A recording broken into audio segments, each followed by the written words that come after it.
Turn out वहाँ पे बढ़ जाना, यानी लोगों का पार्लिमानी और जमहूरी एक सिस्टम में शमूलियत का जो एक रुझान है, ये इंतहाई हौसला अफजा है। वहाँ पे हर तरह की कोशिश की गई कि लोगों को पार्लिमानी निज़ाम से, जमहूरी निज़ाम से दूर रखा जाए और ख़ुदकुश हमले हुए, दहशतगर्दी हुई, दरअंदाजी हुई, खौफ व हरास फैलाया गया, रियासती मशीनरी इस्तेमाल हुई। लेकिन उसके बावजूद लोग निकले, बलूचिस्तान में भी निकले, खैबर पख्तूनख्वा में भी निकले। ये ना सिर्फ एक जानिब तो पाकिस्तान तहरीक इंसाफ की जीत है, जिस तरह आपने ख़ुद फरमाया अपने इब्तिदाइया में कि वो क्लीन स्वीप तकरीबन कर चुके हैं। 113 नशस्तों में से जो अब तक जो 63 के नताइज हमें बताए गए हैं, उसमें 55 से ज़ायद आज़ाद उम्मीदवार कामयाब करार पाए हैं और 10 के करीब जो है नेशनल असम्बली में 44 नशस्तों में PTI के अरकान वो तकरीबन कामयाबी हासिल कर चुके हैं। तो इससे ये हमें अंदाज़ा हो रहा है कि एक जानिब हम जमहूरियत के लिए दो या तीन बड़े इम्पॉर्टेंट मैं जो इलेक्शंस हैं उन पे फोकस आपकी चाहूँगा, आपकी तज़िया। एक तो जनाब नवाज शरीफ की शिकस्त और बड़ी डिसाइसिव शिकस्त। मानसेरा में गए थे, किसी मान पे गए होंगे ना वहाँ लड़ने के लिए, पंजाब से तो बाहर निकलते नहीं है, जाके इलेक्शन तकरीर की, फिर उनकी साहबजादी साथ गई, बड़ी धुआंधार तकरीर की। उनकी शिकस्त। मौलाना फजलुर रहमान की एक बार फिर अली अमीन गंडापुर से शिकस्त, और अली अमीन गंडापुर की शिनाख्त आपके सामने है और मौलाना फजलुर रहमान की शिनाख्त और उनकी सियासत वो आपके सामने। तीसरी परवेज़ खटक, जिसने कहा था कि जी कि मैं तो वज़ीर आला हूँ और मैं तो बस कुछ भी नहीं हूँ, और ख़ान को जो उन्होंने जिस तरह से जो उनके साथ उन्होंने हशर किया और फिर महमूद खान को मिलाई, तो फिर परवेज़ खटक की शिकस्त, वो भी एक इबरतनाक शिकस्त है, इससे कम कोई बात नहीं। ये तीन वाक़यात जो हैं ये बहुत ही बड़े एक जी खान साहब बहुत की अक्कासी करते हैं, हैरान कुन और इबरतनाक शिकस्त है। एक तो पहले बात कर लेते NA-15 का, जहाँ पे नवाज शरीफ साहब गए हैं। वो बड़े मान से वहाँ पे गए थे। मानसेरा उनका वाकई मुस्लिम लीग नून का गढ़ रहा है, लेकिन शामी साहब के दोस्त तो वहाँ से हुआ करते थे, महताब अब्बासी साहब और वो लोग, पीर साबिर शाह उनसे नाराज़ है। असल में तो कैप्टन सफदर साहब ने वहाँ कमान संभाली थी, कमान संभाली हुई है। गोया जो है कैप्टन सफदर ने है और पीर साबिर शाह उनसे नाराज़ है, महताब अब्बासी साहब उनसे नाराज़ है, इकबाल ज़फ़र जगड़ा साहब उनसे नाराज़ है, जो नवाज शरीफ साहब के पुराने दोस्त थे। उनको तो पार्टी से निकाल दिए, सारे पार्टियों से निकाल दिए उन लोगों को। एक तो ये वजह बनी।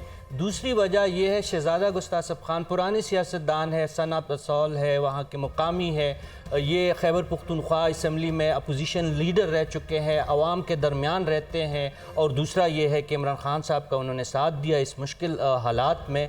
और तीसरी वजह जो नवाज शरीफ साहब की बनी कि बजाय ये कि वो मानसेरा के शहरी इलाक़ों से उस हल्के का इंतखाब करते, तोरगर जो तकरीबन नीम कबायली इलाक़ा है, वहाँ पे उनकी जो उनका हल्का वहाँ पे ठहरा, उसकी वजह से उनको बदतरीन शिकस्त हुई। और चौथी वजह जो ये हमारे दानिशमंद और अक्लमंद सियासतदान है, उनका पश्तूनों के बारे में मानसेरे में खड़े होकर जो रिमार्क्स उन्होंने नाजेबा अदा किए, उसका भी एक रद्द अमल आया। और इसको पाकिस्तान तहरीक इंसाफ के सोशल मीडिया की टीम ने और वहाँ के नौजवान जो PTI से हमदर्दी रखने वाले, उसको खूब कैश किया और हर जगह पे मीम्स बनाए, सोशल मीडिया पे लोगों को बताया कि अगर आप बेवकूफ़ हैं तो फिर तो ठीक है। तो प्यार से कहा था उन्होंने जी, तो लोगों ने प्यार ही में फिर खान साहब को वोट उन्होंने अपना प्यार दे दिया, उन्होंने अपना प्यार दिखाया। अब आते हैं मौलाना फजल रहमान साहब, उनकी पूरे ख़ानदान को इस वक्त शिकस्त का सामना है। अच्छा, ना सिर्फ मौलाना फजल रहमान साहब टांक में हार रहे, बल्कि उनका बेटा असद महमूद मौलाना साहब DI खान से हार रहे, उनका बेटा टांग से हार रहे। असद महमूद जो वफाकी वज़ीर भी रह चुके हैं, जो उनके छोटे फर्जंद असजद महमूद वो हार चुके हैं वहाँ मलकी मरवत से। सलीम सैफुल्ला जीत चुका है, बल्कि वहाँ पे PTI का मजबूत कैंडिडेट था शेर अफजल मरवत, वो भी हार चुके हैं। परवेज़ खटक ने बहुत बड़े बोल बोले थे और उन्होंने हत्ता ये कहा था कि इमरान खान की क्या हैसियत है उनके सामने। हालांकि जब वो वज़ीर आला थे तो सबसे ज़्यादा करप्शन के इल्ज़ामात और सबसे ज़्यादा बैड गवर्नेंस के इल्ज़ामात उन्हीं पे लगे थे। जोड़ तोड़ के अपने आप को माहिर समझ रहे थे और उन्होंने किसी और जुमात को दरख्वाह इम्तना समझा ही नहीं, किसी से बात करने की ज़रूरत भी नहीं समझी। उन्होंने यही कहा कि 30 से 35 जो आज़ाद अरकान है ये मेरी जेब में है और 30-35 में ख़ुद अपने जो उनकी पार्टी थी PTI वो मैं निकाल लूँगा। उनको इबरतनाक शिकस्त हुई और ऐसी शिकस्त हुई कि वो चौथे नंबर पे हैं। पहले नंबर पे एक ऐसे नौजवान ने जिनका ना कोई ख़ानदानी पस मंज़र, सियासी ख़ानदानी पस मंज़र नहीं, वो पैसे वाला नहीं, वो कोई पुराना सियासी खिलाड़ी नहीं, एक नौजवान लड़के ने उनको शिकस्त दी। दूसरे नंबर पर इख्तियार वली है मुस्लिम लीग नून का, फिर उसने फिर भी अच्छा मुकाबला किया। तीसरे पे फिर अवामी नेशनल पार्टी का है, ये उनके साथ ही हुआ। और सबसे ज़्यादा जो इबरतनाक शिकस्त हुई है वो अवामी नेशनल पार्टी की हुई है। और यही वजह है कि अमीर हैदर हूती जो है उसने अपने ओहदे से इस्तीफ़ा दे दिया। थोड़ी देर पहले उनकी ये खबर आ रही है कि उसने सीनियर नायब सदर के ओहदे से उस इस्तीफ़ा दे दिया। एक नशस्त भी अवामी नेशनल पार्टी अभी तक हासिल नहीं कर चुकी। सूबाई सदर अहमद वली ख़ान बावजूद ये कि आफ्ताब अहमद ख़ान शेरपाव जो सूबे के 2 दफ़ा वज़ीर आला रह चुके हैं और एक बहुत नामी गरामी सियासतदान हैं, मुल्क के वफाकी वज़ीर दाखिला रह चुके हैं, उनके साथ इत्तेहाद के बावजूद फ़ज़ल महमद ख़ान से वो हार गए हैं। ये वही फ़ज़ल महमद ख़ान है जो अदम तशद्दुद के पैरोकारों ने कुछ दिन पहले पेशावर हाई कोर्ट के अंदर उन पर तशद्दुद किया। उसी फ़ज़ल महमद ख़ान ने अहमद वली को इबरतनाक शिकस्त दी। तो ये जो बाकी सियासी जमातें हैं, अच्छा, ये तो ANP का तो सफाया ही हो गया। बिल्कुल ANP का सफाया। अच्छा शामी साहब, जो होना था सो हो गया।